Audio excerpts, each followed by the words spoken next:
Good morning all. ಬದುಕಿಗೆ ಸ್ಫೂರ್ತಿ YouTube channel ವೀಕ್ಷಕರಿಗೆ ನಮಸ್ಕಾರಗಳು.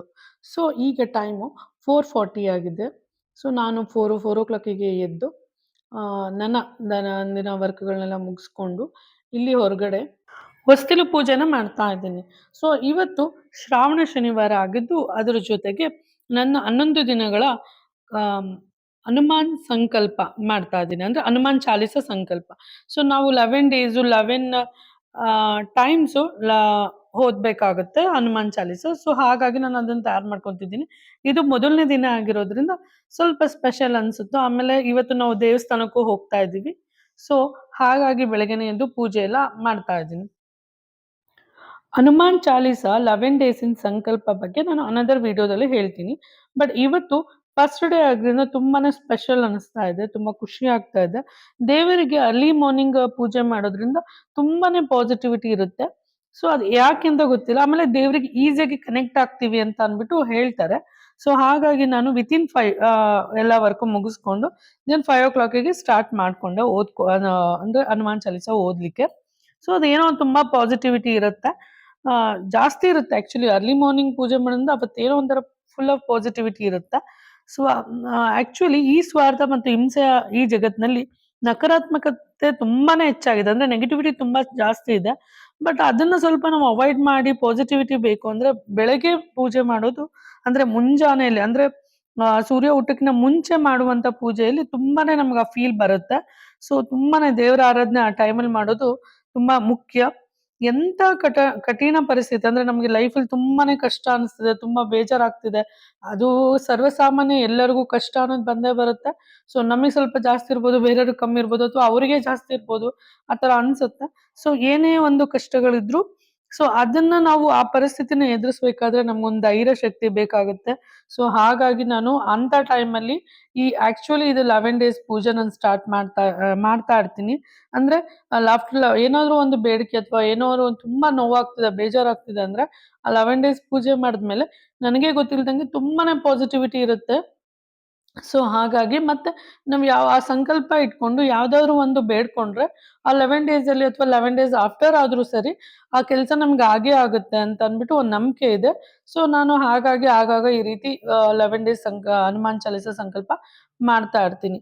ಸೊ 11 ಡೇಸ್ ನಾವು ಹನುಮಾನ್ ಚಾಲೀಸ ಓದ್ಬೇಕಾಗುತ್ತೆ. ಅರ್ಲಿ ಮಾರ್ನಿಂಗ್ ವಿತಿನ್ 5:30 ನಾವು ಓದ್ಬೇಕಾಗುತ್ತೆ. ಸೊ ಏನಪ್ಪಾ ಅಂದ್ರೆ ಈ ಹನುಮಾನ್ ಚಾಲೀಸ ಹಿಂಗ್ ಓದೋದ್ರಿಂದ ತುಂಬಾನೇ ಒಂದು ಸಮಾಧಾನ, ಶಾಂತಿ ಸಿಗುತ್ತೆ ನಮ್ಮ ಮನಸ್ಸಲ್ಲಿ. ಮತ್ತೆ ನಾವು ಏನಾದ್ರೂ ಒಂದು ಬೇಡ್ಕೊಂಡ್ರೆ ಅದು 11 ಡೇಸ್ ಅಲ್ಲಿ ನಮ್ಗೆ ಫುಲ್‌ಫಿಲ್ ಆಗುವಂತ ಚಾನ್ಸಸ್ ತುಂಬಾನೇ ಇರುತ್ತೆ.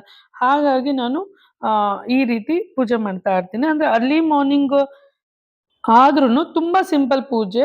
ಅಂದ್ರೆ ಹನುಮಾನ್ ಫೋಟೋಗೆ ಕುಂಕುಮ, ಅರಿಶಿನ, ಕುಂಕುಮ ಎಲ್ಲ ಇಟ್ಬಿಟ್ಟು ಮತ್ತು ಏನಾದ್ರೂ ಒಂದು ಪ್ರಸಾದನ ಸ್ವೀಟ್ ಆದ್ರೂ ಅಥವಾ ಫ್ರೂಟ್ ಆದ್ರೂ ಇಟ್ಬಿಟ್ಟು ತುಪ್ಪದ ದೀಪ ಹಚ್ಚಿ, ಆಮೇಲೆ ಊದಿನ ಕಡ್ಡಿ, ಕರ್ಪೂರ ಹಚ್ಬಿಟ್ಟು ನಾವು ಹನುಮಾನ್ ಚಾಲೀಸನ 11 ಸರಿ ಓದ್ಬೇಕಾಗುತ್ತೆ. ಸೊ ಈ ಟೈಮಲ್ಲಿ ಈ 11 ಡೇಸು ನಾನ್ ವೆಜ್ ತಿನ್ನೋ ಹಾಗಿರಲ್ಲ. ಸೊ ಈ ರೀತಿ ತುಂಬಾನೇ ಸಿಂಪಲ್ ಅಂದ್ರೆ ವಿತಿನ್ 1 ಅವರ್ 2 ಅವರ್ ಪೂಜೆ ಮುಗ್ದೇ ಹೋಗುತ್ತೆ ಅರ್ಲಿ ಮಾರ್ನಿಂಗ್. ಬಟ್ ತುಂಬಾ ಸಿಂಪಲ್ ಆದ್ರೂನು ಒಳ್ಳೆಯ ವ್ರತ ತರ ಮಾಡ್ಬೋದು ನಾವು. ಅರ್ಲಿ ಮಾರ್ನಿಂಗ್ ಪೂಜೆಯಿಂದ ತುಂಬಾನೇ ಚೈತನ್ಯ ಹೆಚ್ಚಿಸುತ್ತೆ. ಇಡೀ ದಿನ ತುಂಬಾನೇ ಪಾಸಿಟಿವ್ ಆಗಿ ಕೂಡಿರುತ್ತೆ. ಸೊ ನಮ್ಮ ಹಿಂದೂ ಧರ್ಮದಲ್ಲಿ ಹಾಗೆ ಅಲ್ವಾ?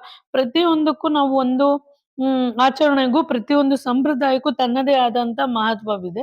ನಮ್ಮ ಹಿಂದೂ ಧರ್ಮ ಅಂತ ಅಂದ್ಬಿಟ್ಟು ನನಗೆ ತುಂಬಾನೇ ಪ್ರೌಡ್ ಫೀಲ್ ಆಗುತ್ತೆ. ಯಾಕಂದ್ರೆ ಪ್ರಕೃತಿಯಲ್ಲಿ ಆಹ್, ಕಲ್ಲಿರ್ಬೋದು ಅಥವಾ ನಾವು ಪ್ರತಿಯೊಂದು ಕಾಣುವಂತ ಗಿಡ, ಹೂವು ಮತ್ತು ಮರ, ಫಾರ್ ಎಕ್ಸಾಂಪಲ್ ಗಿಡಗಳು ಅಂದ್ರೆ ನಾವು ತುಳಸಿ ಗಿಡ ಆಗ್ಬೋದು, ಎಕ್ಕೆ ಗಿಡ ಆಗ್ಬೋದು, ಇವೆಲ್ಲಾನು ಅಂದ್ರೆ ಎಲ್ಲಾದ್ರಲ್ಲೂ ನಾವು ದೇವ್ರನ್ನ ನೋಡ್ತೀವಿ. ಈವನ್ ನೀರಲ್ಲಿ ಗಂಗೆ ಮತ್ತು ದೇವ್ರನ್ನ ನಾವು ನೋಡ್ತೀವಿ.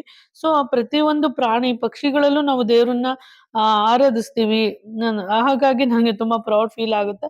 ಸೊ ಮತ್ತೆ ಧೂಪ, ದೀಪ, ಕರ್ಪೂರ ಹಚ್ಚೋದ್ರಿಂದ ಬೆಳಗ್ಗೆನೆ ಒಳ್ಳೆ ಪಾಸಿಟಿವಿಟಿ ಇರುತ್ತೆ. ವೈಜ್ಞಾನಿಕವಾಗಿ ಹೇಳ್ಬೇಕು ಅಂತ ಅಂದ್ರೆ ಒಳ್ಳೆ ಮನೆಯಲ್ಲಿ ಅಂದ್ರೆ ಸೈಂಟಿಫಿಕ್ ಆಗಿ ಹೇಳ್ಬೇಕಂದ್ರೆ ಬ್ಯಾಕ್ಟೀರಿಯಾ, ವೈರಸ್ಸು ಇಂಥವು ಏನೇ ಇದ್ರೂನು ಅದು ಡೆಸ್ಟ್ರಾಯ್ ಆಗುತ್ತೆ, ನಾಶ ಆಗುತ್ತೆ ಅಂತ ಹೇಳ್ತಾರೆ. ಸೊ ಹಾಗಾಗಿ ನಾವು ಧೂಪ, ದೀಪ, ಕರ್ಪೂರ ಇವೆಲ್ಲ ಬೆಳಗ್ಗೆ ಹಚ್ಚೋದ್ರಿಂದ ತುಂಬಾನೇ ಮನೆ ತುಂಬಾ ಪಾಸಿಟಿವಿಟಿ, ಒಳ್ಳೆ ಆರೋಗ್ಯ ಇರುತ್ತೆ. ಪೂಜೆ ಎಲ್ಲ ಮುಗಿದ ನಂತರ ನಾವು ಮನೆ ದೇವರ ದರ್ಶನಕ್ಕಂತ ಅಂದ್ಬಿಟ್ಟು ಹೊರಟಿದ್ವಿ. ಸೊ ಟ್ರೈನಲ್ಲಿ ಹೋಗ್ತಾ ಇದ್ವಿ. ತುಂಬಾನೇ ಟ್ರೈನ್ ಖಾಲಿ ಇತ್ತು. ಖುಷಿ ಆಯ್ತು. ಅದಾದ್ಮೇಲೆ ನಾವು ಬಸ್ಸಲ್ಲಿ ಹೋಗ್ಬೇಕಾಗುತ್ತೆ. ದೆನ್ ಆಟೋದಲ್ಲಿ ಹೋಗ್ತಾ ಇದ್ವಿ. ಅಂದ್ರೆ ಎಲ್ಲಾ ರೀತಿ ಟ್ರಾವೆಲಿಂಗು ನಾವು ಅದ್ರಲ್ಲಿ ಮುಗಿಸ್ಕೊಂಡ್ಬಿಡ್ತೀವಿ. ಸೊ ಯಾಕಂದ್ರೆ ನಮ್ದು ದೇವಸ್ಥಾನ ಇರೋದು ಒಂದು ಹಳ್ಳಿಯಲ್ಲಿ. ಅಂದ್ರೆ ಹೊಸದುರ್ಗ. ಈ ಹಳ್ಳಿಯಲ್ಲಿ ಇರುವಂತ ದೇವಸ್ಥಾನ ಆದ್ರಿಂದ ಇಲ್ಲಿ ಡೈರೆಕ್ಟ್ ಬಸ್ ಸಿಗಲ್ಲ. ಸೊ ಹಾಗಾಗಿ ನಾವು ಟ್ರೈನಲ್ಲಿ ಫಸ್ಟ್ ಹೋದ್ವಿ. ದೆನ್ ಆಮೇಲೆ ಬಸ್ಸಲ್ಲಿ ಹೋದ್ವಿ. ದೆನ್ ಅಲ್ಲಿ ಒಂದು ಆಟೋದಲ್ಲಿ ಅಂದ್ರೆ ಸೀಟ್ ಆಟೋ ಸಿಗುತ್ತೆ. ಸೊ ಆಟೋದಲ್ಲಿ ಹೋಗಿದ್ವಿ. ಸೊ ಇದು ನಮ್ಮ ಮನೆ ದೇವ್ರು. ಸೊ ಕುಟುಂಬದ ಆರಾಧ್ಯ ದೈವ ಅಂತಾನೆ ಹೇಳ್ಬೋದು. ಇಲ್ಲಿಗೆ ಬಂದ್ರೆ ಏನೋ ಒಂಥರ ಮನಸ್ಸಿಗೆ ಶಾಂತಿ, ಸಮೃದ್ಧಿ, ಸಂತೋಷ ಸಿಗುತ್ತೆ. ಏನೋ ಒಂದು ಯಶಸ್ಸು ಸಿಗುತ್ತೆ ಅನ್ನುವಂಥ ನಂಬಿಕೆ ಸಿಗುತ್ತೆ. ಕಷ್ಟದಲ್ಲೂ ಕಾಪಾಡುವ ಈ ಸ್ವಾಮಿ ಆಂಜನೇಯ ಸ್ವಾಮಿನ ನೋಡಿದಾಗ ಕಣ್ಣ ನೀರು ತುಂಬುತ್ತೆ. ಸೊ ಶ್ರಾವಣ ಮಾಸದಲ್ಲಿ ಪ್ರತಿ ವರ್ಷ ನಾವು ದೇವಸ್ಥಾನಕ್ಕೆ ಹೊರಟಿರ್ತೀವಿ. ಅಂದ್ರೆ ನಮ್ಮ ಹಳ್ಳಿಯಲ್ಲಿ ಇರೋದು. ಸೊ ತುಂಬಾನೇ ಚೆನ್ನಾಗಿದೆ. ಇಲ್ಲೊಂದಷ್ಟು ಎಷ್ಟು ಪೀಸ್‌ಫುಲ್ ಆಗಿದೆ ಅಂದ್ರೆ ಅಷ್ಟು ಪೀಸ್‌ಫುಲ್ ಆಗಿದೆ. ದರ್ಶನ ಪಡ್ಕೊಂಡು ಅಲ್ಲಿರುವಂಥ ದೇವ್ರನ್ನ ಒಂದ್ 2 ನಿಮಿಷ ಪೂಜೆ ಮಾಡ್ಬಿಟ್ಟು, ಧ್ಯಾನ ಮಾಡ್ಬಿಟ್ಟು ಹೊರಗ್ ಬಂದು ಮತ್ತೆ ಸ್ವಲ್ಪ ಹೊತ್ತು ಒಂದ್ 2 ನಿಮಿಷ ಕೂತ್ಕೊಂಡು ಧ್ಯಾನ ಮಾಡೋದ್ರಿಂದ ನಮ್ಮ ಹಿರಿಯರು ಹೇಳ್ತಾರೆ. ಸೊ ಮತ್ತೆ ನಾವು ದೇವಸ್ಥಾನದ ಮುಂದೆ ಒಂದ್ 2 ನಿಮಿಷ ಕುಳಿತ್ಕೊಂಡು ಪ್ರಾರ್ಥನೆ ಮಾಡೋದು ಅಥವಾ ದೇವರಿಗೆ ವಿನಂತಿ ಮಾಡ್ಕೊಳ್ಬೇಕು. ಅಂದ್ರೆ ದೇವರ ಸ್ವರೂಪನ ನಾವು ಕಣ್ಮುಂದೆ ತಂದ್ಕೊಳ್ಳೋದು, ಧ್ಯಾನ ಮಾಡುವುದು ತುಂಬಾ ಒಳ್ಳೇದು ಅಂತ ಹೇಳ್ತಾರೆ. ಸೊ ನಾವು ವರ್ಷಕ್ಕೊಮ್ಮೆ ಆದ್ರೂ ಕುಲದೇವ್ರನ್ನ ಈ ರೀತಿ ಹೋಗಿ ಪೂಜೆ ಮಾಡಿಸ್ಕೊಂಡು ಹಣ್ಣು, ಕಾಯಿ, ಹೂವೆಲ್ಲ ಕೊಟ್ಬಿಟ್ಟು ಬರ್ತೀವಿ. ಇದು ನಮ್ಮನೆ ಹೆಣ್ಣು ದೇವ್ರು. ಕರಿಯಮ್ಮ ಮತ್ತು ಅಂತರ್ಘಟ್ಟಮ್ಮ. ಸೊ ಈ ತಾಯಿಗೂ ನಾವು ಅಲ್ಲಿ ಪೂಜೆ ಮಾಡಿಸ್ಕೊಂಡು ನೆಕ್ಸ್ಟ್ ನಾವು ಅಲ್ಲಿಂದ ಹೊರಟ್ವಿ.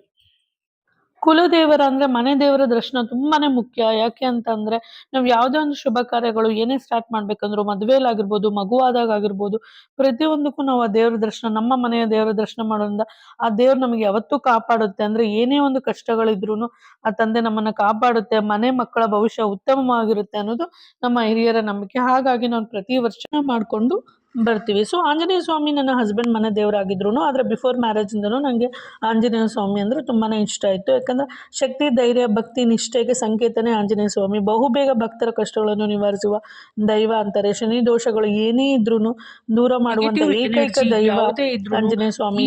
ಆಂಜನೇಯ ಸ್ವಾಮಿ ಭಕ್ತರ ಹತ್ತಿರ ಸುಳಿಯುವುದೂ ಇಲ್ಲ.